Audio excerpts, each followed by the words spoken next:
High views. ప్రపంచవ్యాప్తంగా ఉన్నటువంటి మన తెలుగు వారంతా కూడా ఈరోజు చంద్రబాబు నాయుడు మీద వచ్చినటువంటి కేసు ఏదైతే ఉందో దానికి సంబంధించి సుప్రీంకోర్టులో ఏదైతే ఈరోజు ఒక నిర్ణయం వెలువడిద్దని ఎదురు చూస్తూ ఉన్నారు.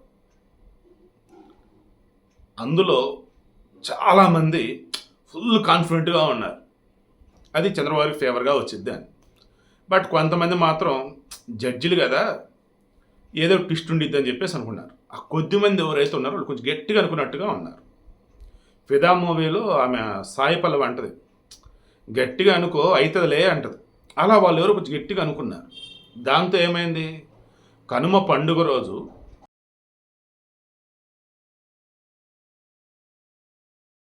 పండుగ వాతావరణం అనేది లేకుండా ఓ రకంగా పిచ్చెక్కించేలా ఉందన్నమాట ఇప్పుడు ఈరోజు సుప్రీంకోర్టు తీసుకున్న నిర్ణయం. ఎప్పుడు అక్టోబర్ 18, 20 తీర్పు రిజర్వ్ చేశారు. నవంబర్, డిసెంబర్, జనవరి, అప్రాక్సిమేట్లీ 3 months దాదాపు దాటినట్టు. ఇందుకు తీర్పు ఏంటి? దీనిలోకి వెళ్ళటానికి ముందు నేను మీకు చిన్నరాయుడు సినిమా ఉంది కదా, అందులో చిన్న లైన్ ఉంది, అదొకటి చెప్పాలి.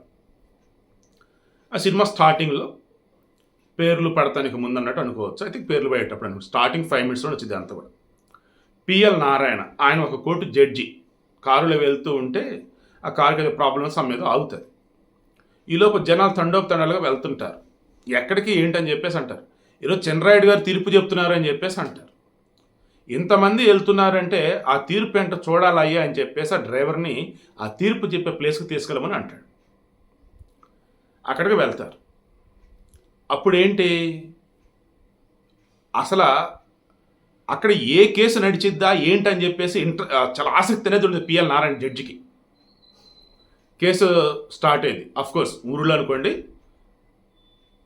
అక్కడ వచ్చేటప్పటికి ఒక ఐ థింక్ మాస్టర్ అనే క్యారెక్టర్ అనమాట. అక్కడ ఆయన మాస్టర్ అంటారు దాన్ని, ఆయన నిషాని, చదువు రాదు ఆయనకి, చిన్న లాజిక్ అంతే.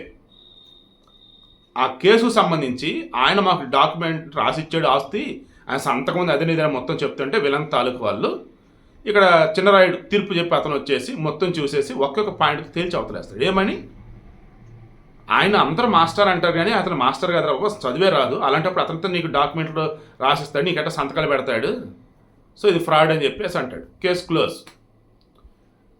ఇంకా ఊరోళ్ళంతా కూడా చిన్నరాయుడు జై హే చిన్నరాయుడు జన్ని పాటలు లైక్ అవన్నీ స్టార్ట్ అవుతాయి. అప్పుడు పిఎల్ నారాయణ అంటాడు,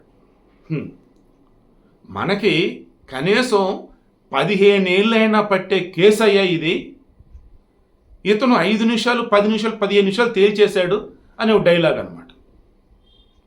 అది నాకు ఎందుకు గుర్తొచ్చిందంటారా, మన న్యాయ వ్యవస్థలో మీరు గమనిస్తూ ఉన్నట్టయితే దేంతో చంపాడో అక్కడ ప్రూఫ్ ఉంటుంది, వెపన్. చంపింది ఎవడో అక్కడ ఉంటాడు, చనిపోయింది ఎవరో ఉంటారు.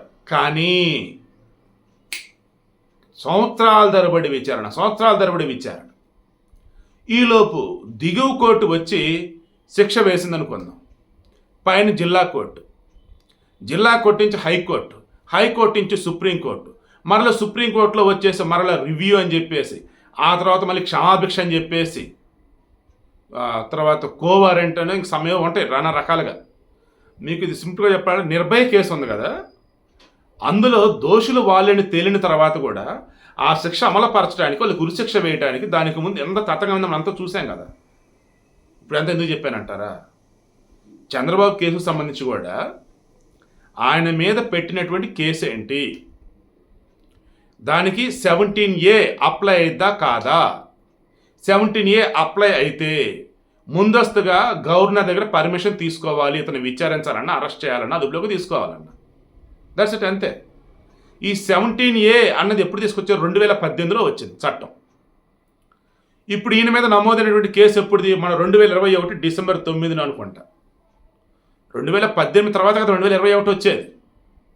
కేసు ఈయన మీద నమోదైంది ఎప్పుడు, అసలు ఈయన మీద నమోదవటం కాదు, ఈ కేసు అసలు మెయిన్ వాళ్ళు ఫైల్ చేసిన 2021 డిసెంబర్లో. 2021 డిసెంబర్లో ఫైల్ చేసినటువంటి కేసు, ఈయన పేరు ఎఫ్ఐఆర్లో కావచ్చు, లేదన్నప్పుడు ఛార్జ్ షీట్ ఏదో అంటారు, ఐ థింక్ ఎఫ్ఐఆర్ అనుకుంటా, ఎక్యూజ్డ్ అని చెప్పి చేర్చారు కదా. దానిలో వచ్చేసి ఎప్పుడు ముందు ఆధారాలు చూపించలేదు, అరెస్ట్ చేశారు, ఆ తర్వాత ఆ ఎఫ్ఐఆర్లోనే ఆ లిస్టులో అప్పుడు చేర్చారు ఈయన ఎక్యూజ్డ్ అని చెప్పేసి. ముందుగా ఎక్యూజ్ లిస్టులో ఈయన లేడు. ఆల్రెడీ విచారణ చేసినటువంటి వాళ్ళు ఎవరు కూడా ఈయన పేరు చెప్పలేదు. అయినా సరే చివరికి ఆయన అరెస్ట్ చేశారు, అదుపులోకి తీసుకున్నారు.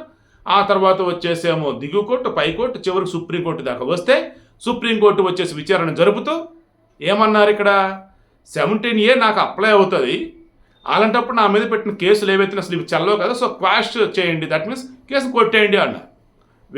దానిలో మరలా ఇంకో ట్విస్ట్, నాట్ బిఫోర్ మీన్ వచ్చినట్టుగా ఉంది మరి సుప్రీంకోర్టులో ఒకసారి. అదేంటి, ఈయనకు సంబంధించి గతంలో న్యాయపరంగా లీగల్గా కొన్ని విషయాల్లో ఈయనకి హెల్ప్ చేయడం కావచ్చు, లేదంటే ఇతరులు వాదించడం కావచ్చు చేసిన ఉన్నారు. ఎవరు, మన చిత్తూరు జిల్లా ఆయన ఉన్నారు, ఒక ఆయన జడ్జి. ఓకే, కేసు యాక్చువల్లీ లిస్ట్లో ఉన్నప్పుడే వాళ్ళ ముందుకు వచ్చినప్పుడు చూడాలి, ఈవెన్ లిస్ట్ చేసేటప్పుడైనా సరే చూడాలి. పోనీ అవి మరి ఆ ప్రొసీజర్ ఎలా ఉండదు నాకు ఇప్పటికీ పిచ్చెక్కుతూ ఉండేది అసలు ఈ లీగల్గా చూస్తూ ఉన్నప్పుడు. సో ఫైనల్గా ఏమైంది, నాట్ బిఫోర్ మన్ అని అన్నారు, మళ్ళీ వేరే బెంచ్ అన్నారు, మళ్ళీ వేరే బెంచ్ మీదకి వచ్చాక వాదనలు జరుగుతూ ఉన్నాయి. చివరికి అక్టోబర్లో వచ్చే తీర్పు రిజర్వ్ చేశారు.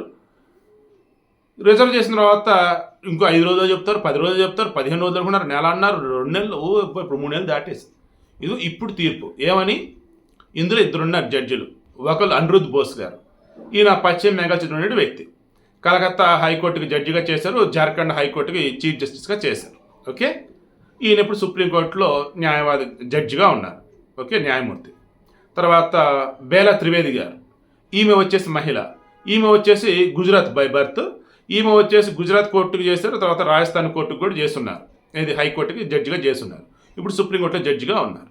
ఇందులో మన అనిరుద్ బోస్ గారేమో 17A చంద్రబాబు కేసులో అప్లై అవుతుంది కాబట్టి ఇప్పుడు ఏదైతే నమోదైనటువంటి కేసు ఉందో ఇప్పుడు చెల్లవివి, స్టార్టింగ్ నుంచి మరలా విత్ వ్యాలిడ్ ప్రూఫ్స్ అన్ని ఉంటే గవర్నమెంట్కి సబ్మిట్ చేసి ఆయన ఓకే అంటే అప్పుడు ఆయన మీద కేసు పెట్టండి, అరెస్ట్ చేయండి, మీ ఇష్టం అని చెప్పేసి అన్నారు. అంటే ఇప్పుడు ఈ కేసు నిలబడదు, కొట్టేస్తాం అన్నట్టు లెక్క. అంటే 17A అప్లై అయితే చంద్రబాబుకి అన్నట్టు చెప్పారు. నెక్స్ట్ బేలా త్రివేది గారు, ఆమె ఏమన్నారు, లేదు 17A అప్లై అయిద్దా కాదన్న దానికి సంబంధించి నేను ఆయనకు అప్లై అయిద్దని నేను చెప్పలేకపోతున్నాను, ఇందులో చాలా విషయాలు ఉన్నాయి, సో 17A అప్లై అయిద్ది అని నేను చెప్పలేను. బోస్ గారేమో అప్లై అయిద్ది అన్నారు. అప్పుడు ఏమవుతుంది, ద్విసభ్య ధర్మాసనం, 2 సభ్యులు ఉన్నారు, మెజారిటీ అంటే 2 చెప్తేనే. అదే 3 సభ్యులు త్రిసభ్య ధర్మాసనం అనుకోండి, ఎవరైనా 2 ఏ తీర్పు అయితే చెప్తారో అది ఫైనల్ అయింది. ఇప్పుడు 2 కదా ఉన్నారు, దీనిని మళ్ళీ ప్రధాన న్యాయమూర్తి ముందుకు తీసుకొచ్చేస్తున్నారు, ఆయన ముందుకు రెఫర్ చేశారు. మళ్ళీ ఆయన ముందుకు వెళ్ళేది ఎప్పుడు, ఆ కేసులు మళ్ళీ వరుస సంఖ్యలో ఎప్పుడు, మరలా ఆయన త్రిసభ్య ధర్మాసనానికి ఇవ్వాలి కదా, మరలా అందులో ఉన్న నాన్ బిఫర్ అనుకుండేది ఎవరు, అండ్ మళ్ళీ వాళ్ళు కేసు మొదటి నుంచి చూస్తారా లేదంటే ఇప్పటివరకు అయినా చూస్తారా, ఎప్పుడు ఇస్తారు ఏంటి, పిచ్చెక్కిపోతూ ఉంది. అండ్ టెన్షన్ యాజ్ ఇట్ ఈస్గా కంటిన్యూ అవుతూ ఉంది మన తెలుగు వాళ్ళకి చంద్రబాబు కేసుకు సంబంధించి, ఏది ఈ స్కిల్ డెవలప్మెంట్ కేసుకు సంబంధించి.